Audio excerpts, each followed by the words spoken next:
The Zwift Games are returning the 5-stage race series, which last year saw over 80,000 participants, breaking all kinds of records on Zwift, with some races having over 1,000 participants and boasting an average race attendance of over 250 riders. So it is back and potentially bigger than ever. So let's break down what the Zwift Games have in store for everyone in 2025. There are some big changes for this season, from routes to rankings to leaderboards, but we will get into all of that later in the video. First of all, for those of you who are here to collect some new unlockables, there will be a total of 4 for the duration of the games. Complete a stage and you will receive the Oakley Velo Kato glasses. If you complete 2 stages, you will unlock the Nimble shoes. If you complete 3, you will unlock the Oakley Velo mock helmet. Finally, if you complete all 5 stages, you will receive the Zwift Games 25 kit. The 5 stages this year, everyone will be doing the exact same route and distance regardless of category, unlike last year where we saw shorter distances for lower categories for certain events. Stages this year will also get progressively harder as we move through the games, starting with 2 sprint stages, followed by 2 climbing stages, and culminating with the Queen stage. The first race is only 16.1 kilometers and 88 meters of climbing, but once riders hit the final stage, they will be taking on 44.8 kilometers with a total of over 894 meters of climbing. The stages for the games are as follows. Stage 1 is a sprint stage as we take on Makuri Madness with 16.1 kilometers and 88 meters of climbing. It will be a fast affair given the minimal gain in elevation and the shortness of the course. Riders will also be given an aero power up for the race to bring those speeds even higher. This is also a good time to mention that you will only receive 1 power up right at the beginning of the race for this stage, and for that matter, all others. So it will be up to you where you use it. This may also see some people out there pushing the pace to make sure that others use their power-ups defensively, while others will do everything to hold it until the final sprint finish. Stage 2 will be the second of 2 sprint stages that takes place on a new route called Scotland Smash. This route starts in the Glasgow start pen, does a lap of the crit course before heading out into Scotland's outer loop.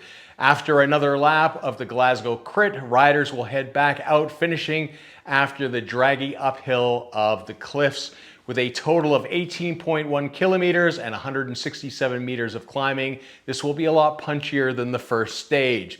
Also, with a draft van power up again, will you be forced to use it early, or will you be able to keep it for the final sprint?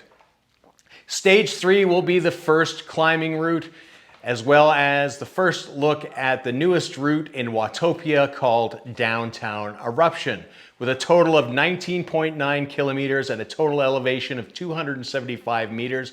This again will be a punchy race. Starting at the Watopia Pier, riders will first take on the hilly KOM up until the bypass, until being diverted to the Volcano KOM. After that, riders will make their way back to the Zwift KOM banner.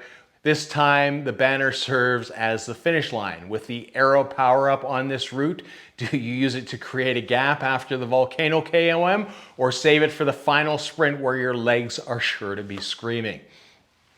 Stage 4, it is off to London, where we will be climbing both Fox and Box Hill.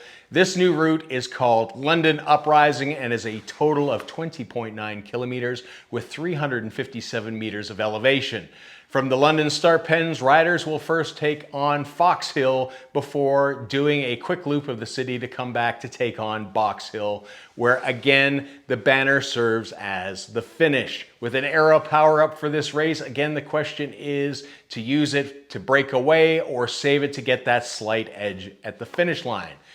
The final stage is a new route called ZG25, Zwift Games 25 Queen. As it implies, it is the Queen stage for the Zwift Games 2025 and will be the longest in terms of distance and the highest in terms of elevation.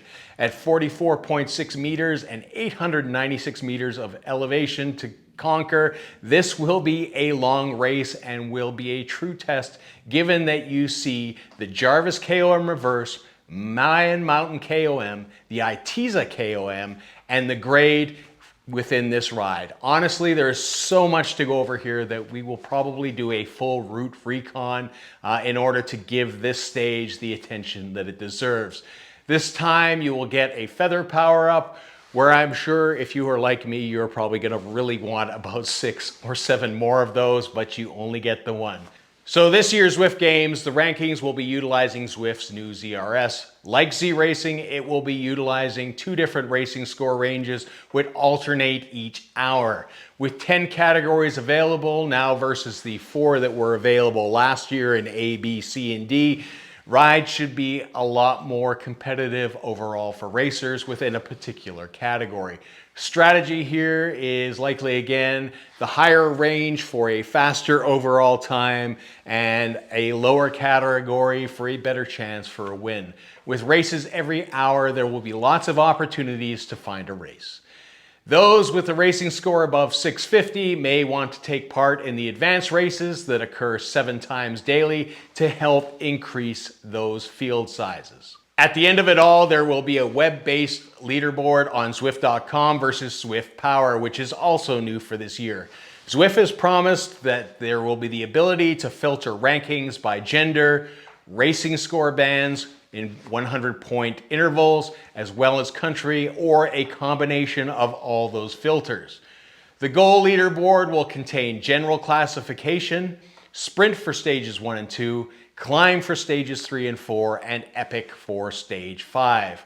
Finally this year, bike choice. Again, all bikes are neutralized, so you're going to see some very fast atomic cruisers and buffalo bikes on course for an interesting race visually. Hopefully you've enjoyed this preview of the Zwift Games 2025. Remember to like, comment, subscribe. Best of luck in the games, and until next time.